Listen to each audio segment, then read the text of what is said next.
Dear students,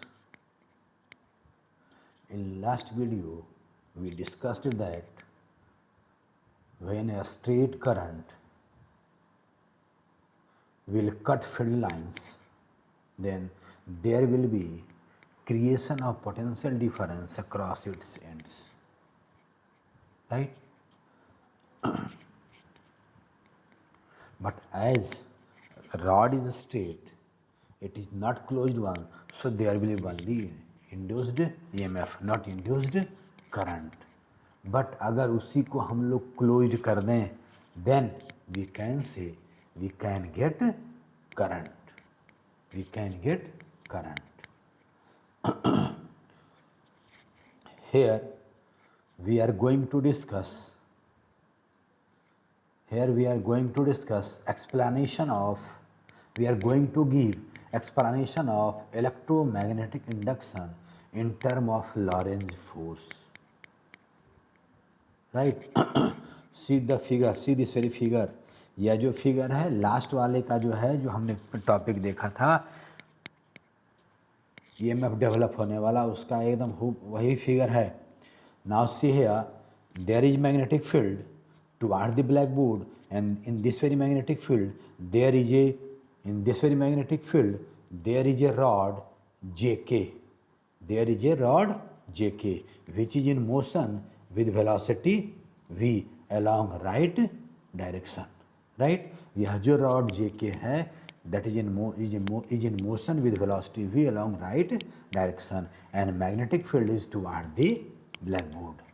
Then it is clear to you all that there will be development of, we know that there will be development of potential difference across its ends, right? और वह जो development होता है potential difference का, means EMF का, that is due to motion of this very rod. That's why this very rod is also known as motional. This very EMF is also known as motional EMF. क्यों? क्योंकि यह जो है rod के motion के चलते जो है ईएमएफ प्रोड्यूस होता है, इसीलिए इसको हम लोग मोशनल ईएमएफ भी कहते हैं, right? And now you tell me, अगर यह जो रॉड है which is in motion in a magnetic field towards right direction, उसके नीचे हम लोग जो है एक यू शेप्ड का एक जो है कॉलम लगा दें, then what will happen? Your circuit will become closed or not. और सर्किट जब क्लोज हो जाएगा तो क्या होना चाहिए? There should be induced current also. There should be induced current also. इसका मतलब क्या हो गया? जरा ध्यान से देखना. इस रॉड के क्रॉस पोटेंशियल डिफरेंस क्रिएट हुआ है. इस पोटेंशियल डिफरेंस के चलते इसमें करंट फ्लो करने लगेगा. तो कैसे फ्लो करेगा? जरा सा पहले आ जाइए. आपका जे इंड जो है वह बन गया था पॉजिटिवली चार्ज, याद कीजिए, और के इंड बन गया था negatively charge. Then what will happen? यह जो जे इंड है,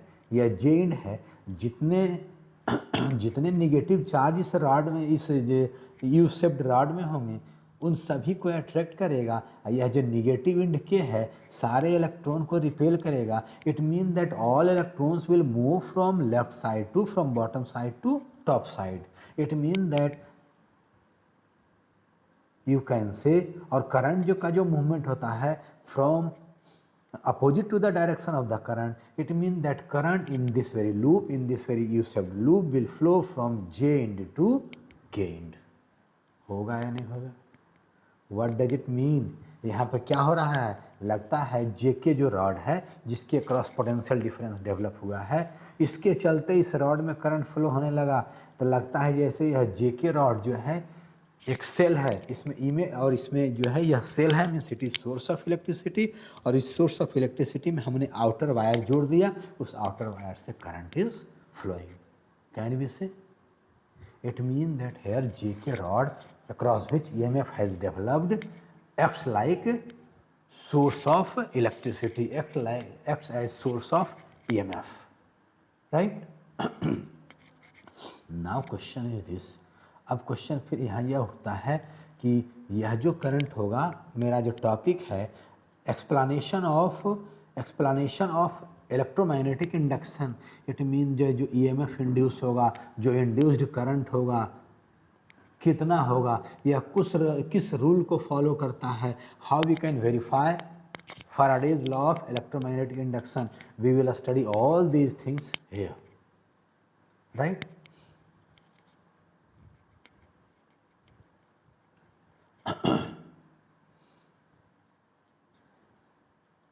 We used to say whenever there is a change in the magnetic flux passing through a closed circuit, an electric current is induced in the circuit. We used to say अगर जो है magnetic flux किसी close circuit से change होता है तो उसमें induced current होता है उस सर्किट में. We are knowing.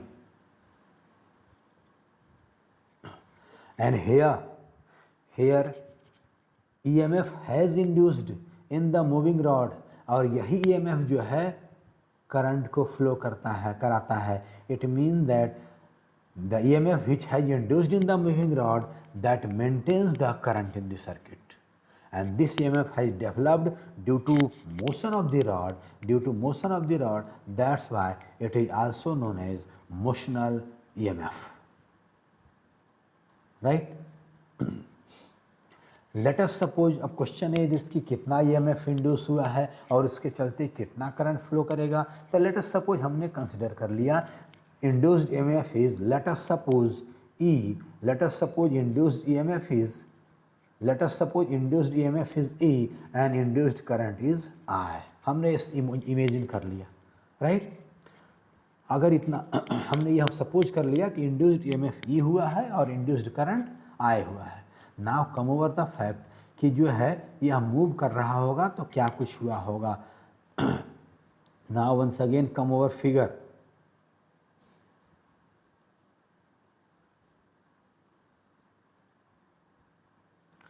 Your rod in through this very rod, and now come here कि due to flow of current, यह करंट के फ्लो होने के चलते it means जो है due to movement of this very rod which along right direction there is production of induced EMF, there is production of induced current, right?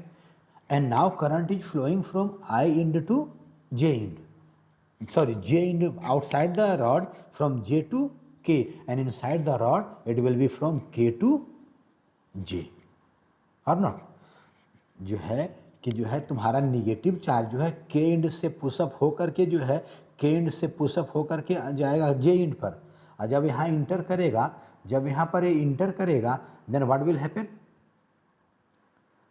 अब यहाँ पर क्या हो जाएगा. क्वेश्चन इज दिस कि व्हाट विल हैपन. तो यह मेरा पॉजिटिव इंड है, यह मेरा निगेटिव इंड है. पॉजिटिव इंड यहाँ पर से जो इलेक्ट्रॉन आएगा उसको जाने नहीं देगा. निगेटिव इंड जो है यहाँ पर निगेटिव इंड के पास जो है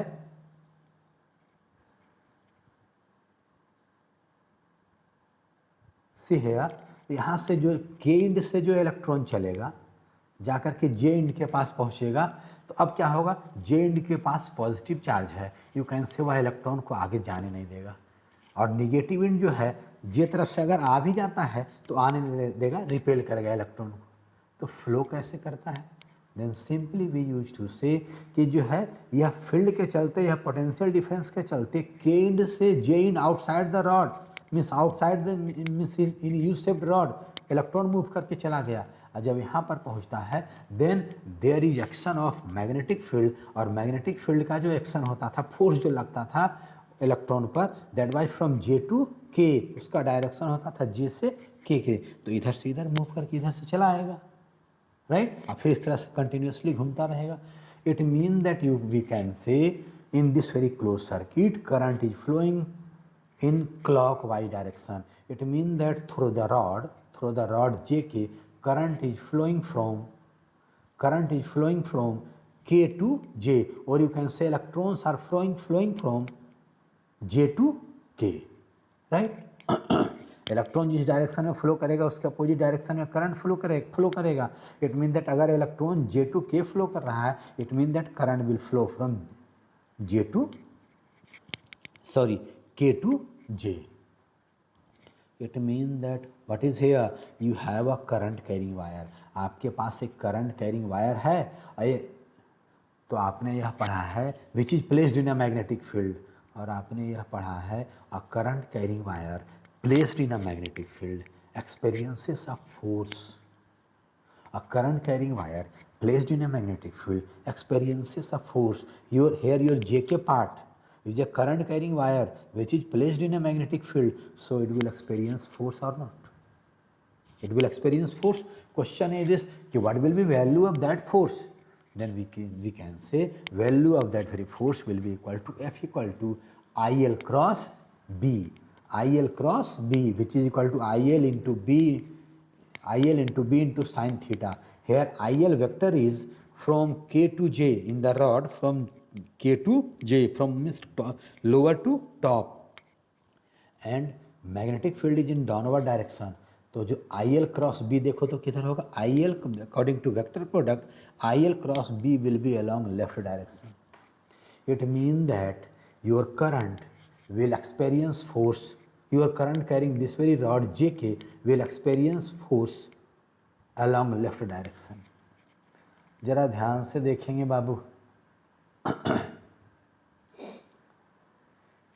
Here we are getting current due to movement of rod towards the right direction with velocity v, and due to which there is development of current. But due to this very current, your rod is experiencing force along left direction. What does it mean? Current का direction इस तरीके से हुआ है कि जिसके चलते produce हुआ है उसी को अपोज कर रहा है. V velocity along right direction के चलते प्रोड्यूस हुआ था, अब फोर्स लग रहा है लेफ्ट डायरेक्शन में, मतलब जिसके चलते प्रोड्यूस हो रहा है उसी को अपोज कर रहा है, राइट डायरेक्शन के मोशन को अपोज कर रहा है. Which is your Lenz law, which is your Lenz law or not. It mean that your rod will not move along due to the action of this very force along left direction. Your rod will not experience force. Your rod will not move along right direction with constant velocity. Then to move rod, and you will get current only when your rod will move with constant velocity, and your rod will move with constant velocity only along the right direction when you will apply force along right direction. Question is this, what should be value of force? तो net force zero हो जाए तो right direction में जिस velocity से move कर रहा था मूव करते जाएगा. It mean that there is need to apply force, there is need to apply force over this very rod JK which should be equal to F along right direction or not. It mean that आपको force लगाने की ज़रूरत है, and due to that very force there will be displacement along the direction of your applied force. It means that there will be work done, right? Question is this कि यह work, इसका मतलब to move this very rod for getting current, to move this very rod along right direction there is need of work done. Work done की ज़रूरत है, energy की ज़रूरत है, and that very work done is external, outer कोई external agent कर रहा है, राइट. एंड अगर मेरा वर्क डन हम लोग कर रहे हैं देन क्वेश्चन इज दिस कि वह वर्क डन कहाँ जाएगा. तो याद कीजिए लेंज लॉ में हमने कहा था कि that very work done appears in the form of electrical energy which is your Lenz law or not. It means that Lenz law works according to law of conservation of energy which we are seeing here, right? Tell me. Now once again come over figure, once again come over theory.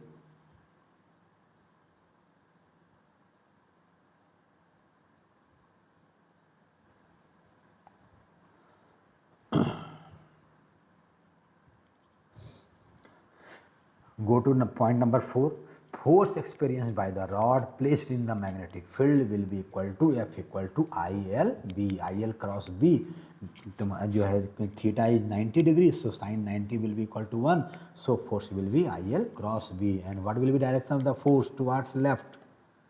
It means that to move rod along right direction with constant velocity there is need of force. And what should be value of force? Then we can say force needed to move the rod with constant velocity v along right direction should be same as magnetic force, and that is equal to, which should be equal to ILB.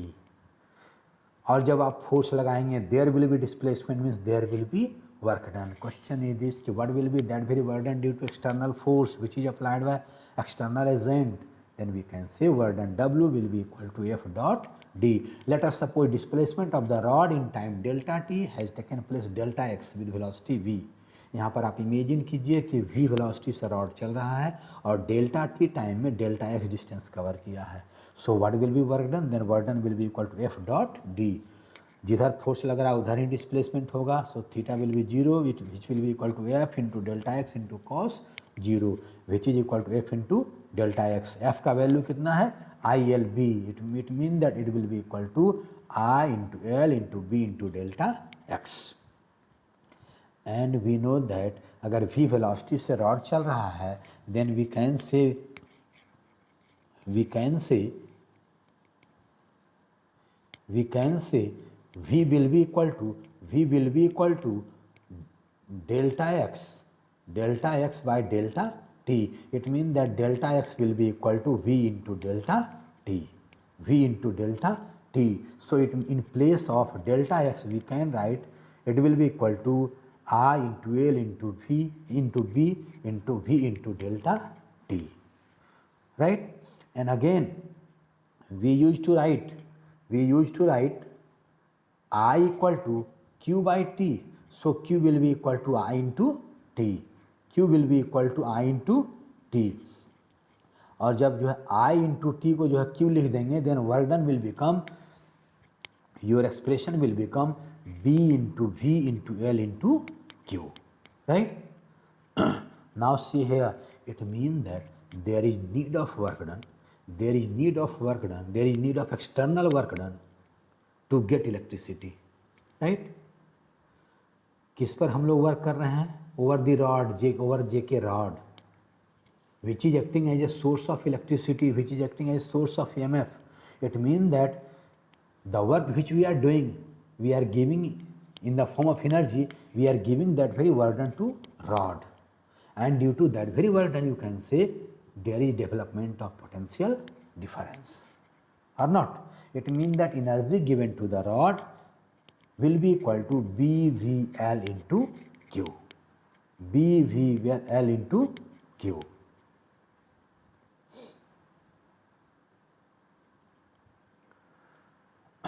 Now come over, once again I am coming over the figure.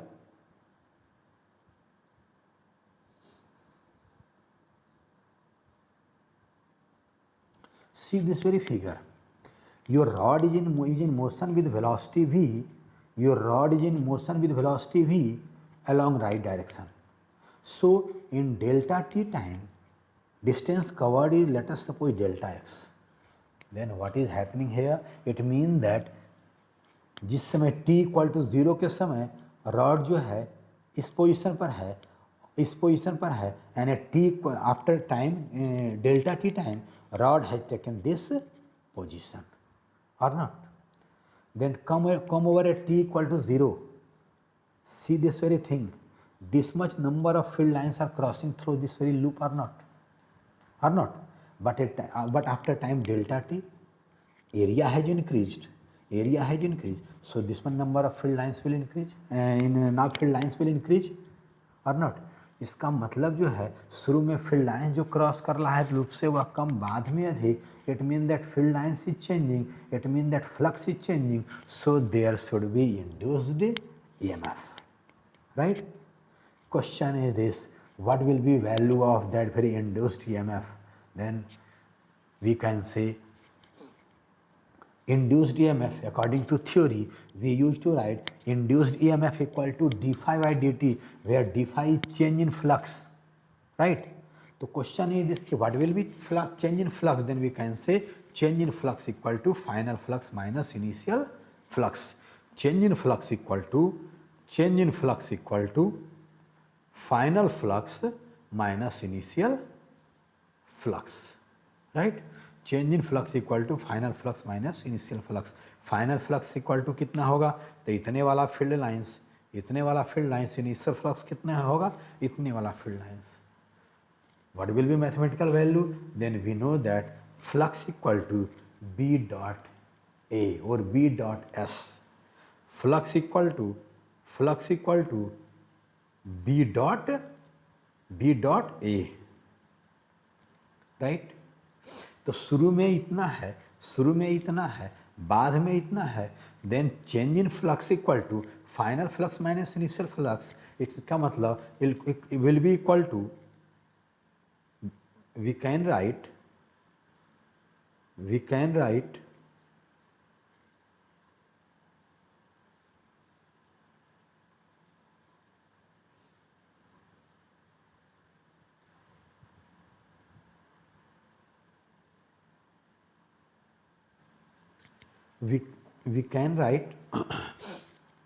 change in flux delta phi equal to phi 2 minus phi 1, which will be equal to B into A2 final area minus B into A1।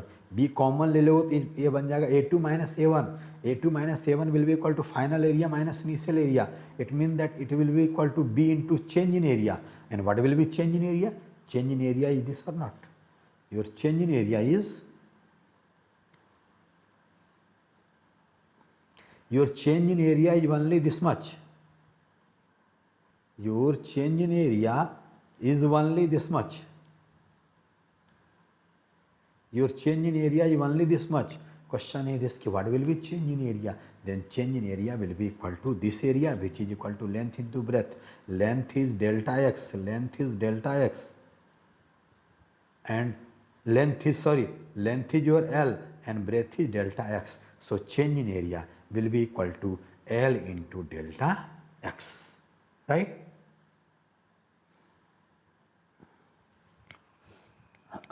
Now come over once again over the theory.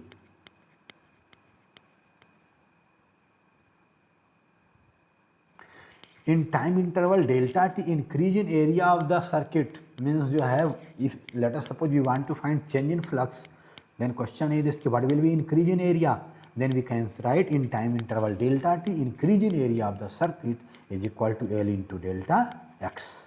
So change in magnetic flux will be equal to B into change in area, which will be equal to B into L into delta x, right? अब इस expression में जो है, इस expression में delta x by B into L into delta x को जो है दोनों साइड को जो है डेल्टा टी से डिवाइड कर दीजिए। Then what will it will become delta phi by delta T is equal to B into L into delta x by delta T and B into L into delta x by delta T. Delta x by delta T is equal to V, so it will become B into L into V. D phi by D T is equal to B into L into V और B into V into L, right? इतना हो गया। Now एक previous content पर आ रहा हूं once again. See last equation, EMF developed is equal to W equal to E equal to W by Q. How we can say W by Q? See here. लगता है इसको मैं explain करना भूल गया था। Energy given to the rod is equal to, you can say energy given to the cell which is acting as source of electricity is equal to BVL into Q, right? अब जरा सा ध्यान से देखना, इतना हमने जो सोर्स ऑफ इलेक्ट्रिसिटी है उसको हमने इतना एनर्जी दिया है, राइट? और यही एनर्जी इलेक्ट्रिकल एनर्जी में कन्वर्ट होगा, मीन्स यही एनर्जी जो है इलेक्ट्रिकल एनर्जी के फॉर्म में सर्किट में मूव करेगा, क्लोज्ड पाथ में मूव करेगा। देन क्वेश्चन इज दिस कि वह ईएमएफ कितना होना चाहिए? तो इतना एनर्जी हमने जो दिया है एल लेंथ के रॉड में जो कि सोर्स ऑफ इलेक्ट्रिसिटी है, तो अगर इसके दोनों के उस रॉड के इंड्स के cross potential difference E develop हुआ है, right? Then what will be value of E? तो जरा सा जो वर्क डन वाला में हम लोग क्यू चार्ज मूव कराए हैं, तो हम लोग यह पढ़े हैं अगर जो है क्यू चार्ज को मूव कराने के लिए डब्ल्यू वर्क डन कराना पड़ा है, देन वर्क डन पर unit charge is known as potential difference developed. So we can write potential difference developed E will be equal to W by Q. और जब ऊपर वाले equation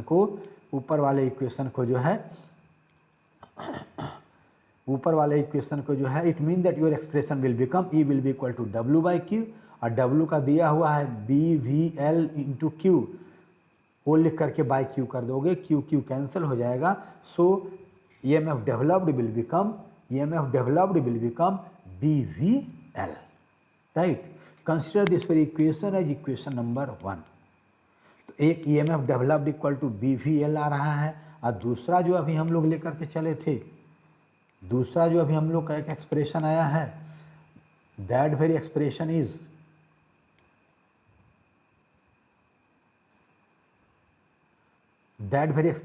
delta five by delta T equal to BVL. दोनों के RHS में equation number 1 और equation number 2 के RHS में BVL है. So we can write from first and second, we can write EMF will be equal to delta five by delta T, which is your Faraday law of electromagnetic induction. याद कीजिए, हमने पढ़ा था first law of Faraday law of electromagnetic induction. क्या पढ़े थे? If flux through a loop is changing, then there is induced EMF, and value of that very induced EMF is equal to rate of change of magnetic flux.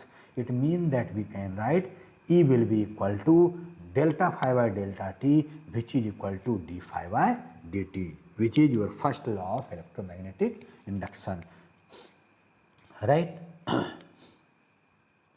Now let us suppose R is the resistance of the circuit.